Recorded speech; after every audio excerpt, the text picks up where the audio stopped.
Morning. कैसे हैं आप लोग? उम्मीद करती हूँ कि आप लोग अपने घर में स्वस्थ होंगे और सुरक्षित होंगे। चलिए आज हम फिर एक नए वीडियो में आप लोगों से मिलते हैं। आज हम व्याकरण के दूसरे भाग, व्याकरण में ही पहले भाग में था भाषा, लिपि और व्याकरण। तो भाषा लिपि आप पढ़े, व्याकरण में ही हमने पढ़ाया था व्याकरण के 3 भाग को, वर्ण विचार, शब्द विचार और वाक्य विचार। तो पहले इसको अलग अलग करके पाठ बनाया गया है व्याकरण की किताब में। पहला पाठ है व्याकरण के अनुसार, ये पहला पाठ है वर्ण विचार, ऐसे किताब के अनुसार ये दूसरा पाठ है वर्ण विचार। तो सबसे पहले हम देखेंगे कि वर्ण कहते किसे हैं। आप लोगों ने देखा पिछले वीडियो में कि वर्ण विचार किसे कहते हैं। व्याकरण का वह भाग जिसमें वर्णों के बारे में समुचित जानकारी हासिल हो, उसे हम वर्ण विचार कहते हैं। तो अब यहाँ देखना है कि वर्ण किसे कहते हैं, वही समुचित जानकारी हमको इस वीडियो में देखना है, पढ़ना है और सीखना है। तो कह रहा है कि भाषा की सबसे छोटी इकाई ध्वनि को लिखने के लिए प्रयोग किए गए कुछ निश्चित चिन्हों को हम वर्ण कहते हैं। जो भी हम मुंह से बोलते हैं, जो भी ध्वनि हमारे मुख से बाहर आती है, उसको जब हम कागज कलम पर चिन्हित करते हैं तो उसे ही हम वर्ण कहते हैं। एक शब्द हम यहाँ पर लिखे हैं, कह रहा है कि जैसे हम कोई शब्द लिखते हैं सुरेश, एक शब्द यहाँ पर हमने लिखा सुरेश, और सुरेश को हम जब टुकड़ा में बांटेंगे, वर्णों के मेल से शब्द बनते हैं और शब्दों के मेल से वाक्य बनते हैं। तो वाक्य को तोड़ेंगे तो ढेर सारे शब्द निकलेंगे और शब्द को तोड़ेंगे तो बहुत सारे वर्ण निकलेंगे। तो एक शब्द यहाँ पर लिखा गया है सुरेश। अब सुरेश में कौन कौन से वर्ण लगे हुए हैं? तो सबसे पहले इसमें स आप लोगों को दिखाई दे रहा है कि सबसे पहला शब्द स है, और स में कौन सा मात्रा लगा है? हर्ष का। तो यह सुरेश को जब तोड़ेंगे तो जब उसका स्वर निकल जाता है तो व्यंजन अधूरा हो जाता है, व्यंजन में हलंत आ जाता है। तो जब इसका उ की मात्रा निकल गया तो यहाँ स में हलंत आ गया। और फिर र है, र पर एकले के मात्रा है, ए के मात्रा है, तो ए के मात्रा जब निकल जाएगा तो यहाँ भी हलंत आ जाएगा। और फिर ये जो एकले है, यहाँ पर जब हम एकले दिए वही यहाँ पर ए के रूप में आया है। और फिर तालव्य स हलंत है, क्योंकि जब हम स्वर को निकालेंगे तो हलंत आएगा, तो यही स्वर जाके यहाँ बन गया है। तो इसमें लगा है स, उ, र, ए, स और फिर अ, तब जाकर के हमारा बना है सुरेश। तो अब हम देखेंगे कि वर्ण कहते किसे हैं। इसको एक बार फिर से समझिए। भाषा की सबसे छोटी इकाई जिसके खंड या टुकड़े नहीं किए जा सकते उसे हम वर्ण कहते हैं। वर्ण है वह मूल ध्वनि है जिसके टुकड़े नहीं किए जा सकते। और वर्णों को भी 2 भागों में बांटा गया है, वर्णों को भी 2 भागों में बांटा गया है, स्वर और व्यंजन। तो सबसे पहले आप लोगों को हम बताते हैं कि वर्णों के समूह को हम कहते हैं वर्णमाला। वर्णमाला सारे वर्णों को जब हम एक जगह इकट्ठा करके रखते हैं, इकट्ठा करके सामूहिक रूप से उसको देखते हैं तो उसे हम कहते हैं वर्णमाला।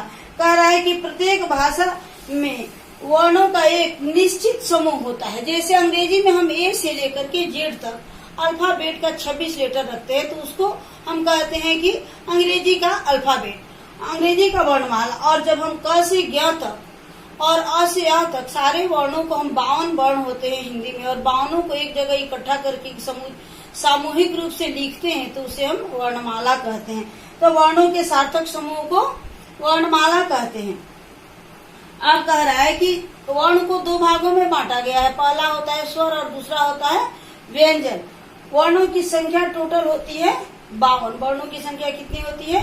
52 होती है। और यह 52 वर्ण कहाँ से आया है, कैसे बना है, इसको पहले हम आपको बता देते हैं, तब हम आपको बताएंगे स्वर और व्यंजन के बारे में अलग अलग। देखिए सबसे पहले यहाँ देख लीजिए,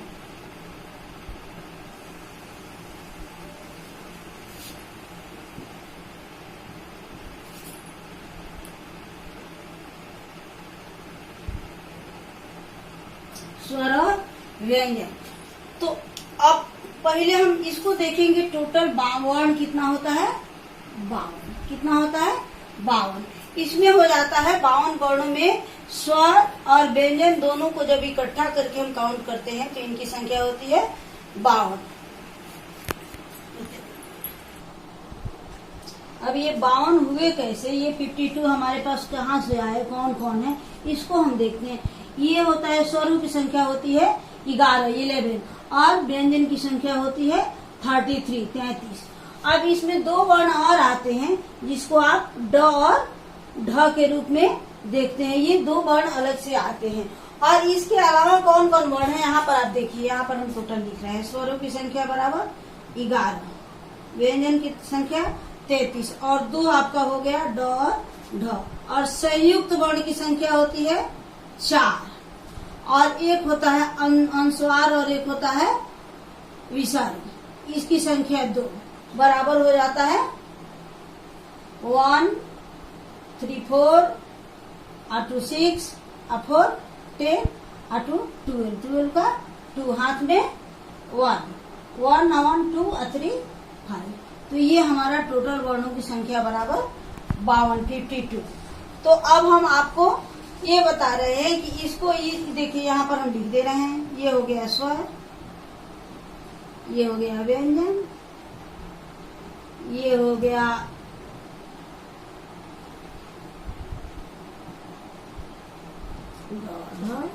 और ये हो गया इसको संयुक्त वर्ण लिखूं।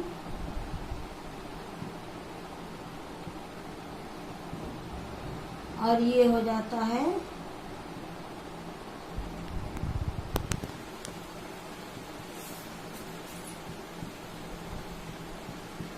विषय।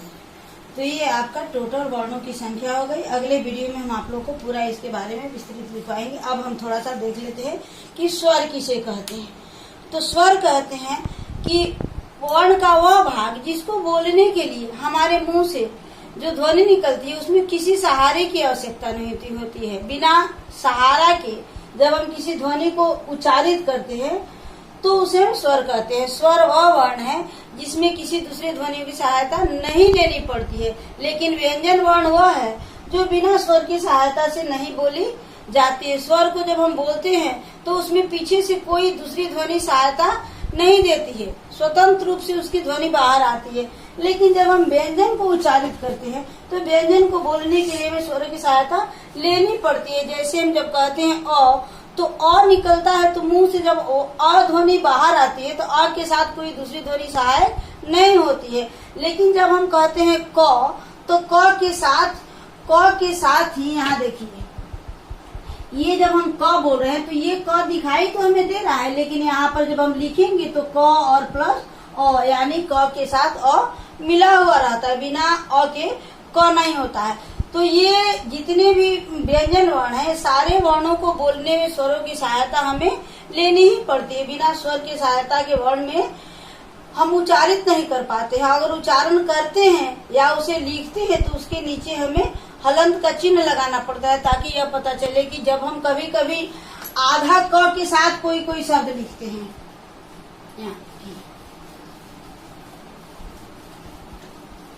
जैसे हम कभी कभी हिंदी में ही क्लास लिख देते हैं, तो जब क्लास लिखते हैं तो यहाँ आधा क हम लिखे हैं तो बोलते समय भी हम पूरा क्लास नहीं कहते, हम कहते हैं क्लास। यानी यहाँ पर जब हम लिखेंगे तो ऐसे लिखें, तो ऐसे भी मेरा सही है और ऐसे भी मेरा सही है। यानी इसमें हमको पता चल गया कि यह क पूरा नहीं है, स्वर रहित है, बिना स्वर का है, इसीलिए यह पूरा उच्चारित नहीं किया जाता है। क के जस्ट तुरंत बाद हम ल का उच्चारण करने लगते हैं, इसीलिए यह स्वर बिना है व्यंजन, इसीलिए यह अधूरा है। तो इस प्रकार से हम वर्णों के बारे में जानेंगे। और वर्णों की संख्या, स्वरों की संख्या होती है 11। स्वरों की संख्या 11 होती है जो अ से अ तक होती है। कितनी होती है? 11। और इसकी संख्या होती है अ से अ तक। ऐसे तो हम जब लिखते हैं अ से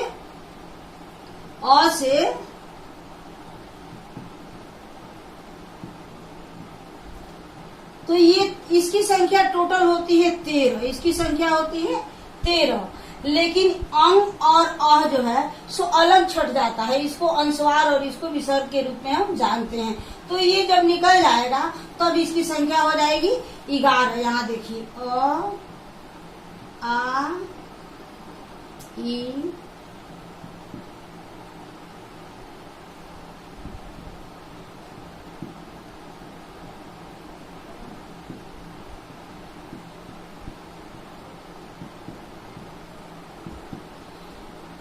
1 2 3 4 5 6 7 8 9 10 11। इसकी संख्या टोटल हो जाती है 11। 13 में से 2 निकल जाता है तो हमारे पास स्वरों की संख्या बचता है 11। तो ये हो गया हमारा 11 स्वर। और व्यंजन की संख्या होती है 33। देखिए, क के वर्ग में 5, च के वर्ग में 5, ट के वर्ग में 5,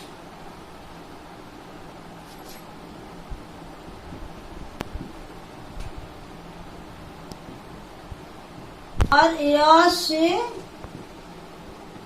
से ह तक 8 वर्ण होते हैं। तो ये टोटल हो गया 5, 10, 15, 20, 25 और 8 33। ये टोटल हमारे पास हो गया 33 वर्ण। व्यंजनों की संख्या होती है 33। और इसमें 2 वर्ण और आपके पास आ जाते हैं। एक ड के नीचे बिंदु लगा के, जिसको हम कहते हैं ढ, ल, क्या कहते हैं, ड़ कहते हैं, लड़का। जब हमको लड़का लिखना रहता है तो हम सिर्फ ड नहीं लिखते हैं, ड के नीचे एक छोटा सा बिंदु लगा देते हैं ताकि हम उसको शुद्ध उच्चारित कर सके। जैसे हम कहते हैं पढ़ना, तो अगर हम ये बिंदु नहीं लगाएंगे तो ये हो जाएगा ढ, तो पढ़ना हो जाएगा। तो पढ़ना न लिख के हम उसको कहते हैं पढ़ना। और पढ़ना लिखने के लिए इसके नीचे हम एक बिंदु डाल देते हैं। ये 2 नए वर्ण हैं, 2 अलग से आगत वर्ण कहिए, आगत व्यंजन वर्ण कहिए। ये 2 अलग से व्यंजन आते हैं जो कुछ शब्दों को शुद्ध लिखने के लिए प्रयोग किए जाते हैं। तो इस प्रकार से ये 33 और +2 बराबर हो जाता है हमारे पास 35 वर्ण। और 4 होता है संयुक्त वर्ण। संयुक्त वर्ण में आता है छ, त्र, ज्ञ और श्र। ये होता है 4। अगले वीडियो में हम सारे को इकट्ठा करके आप लोगों को अलग अलग करके सबको लिख के समझा के और तब इसको हम जोड़ेंगे।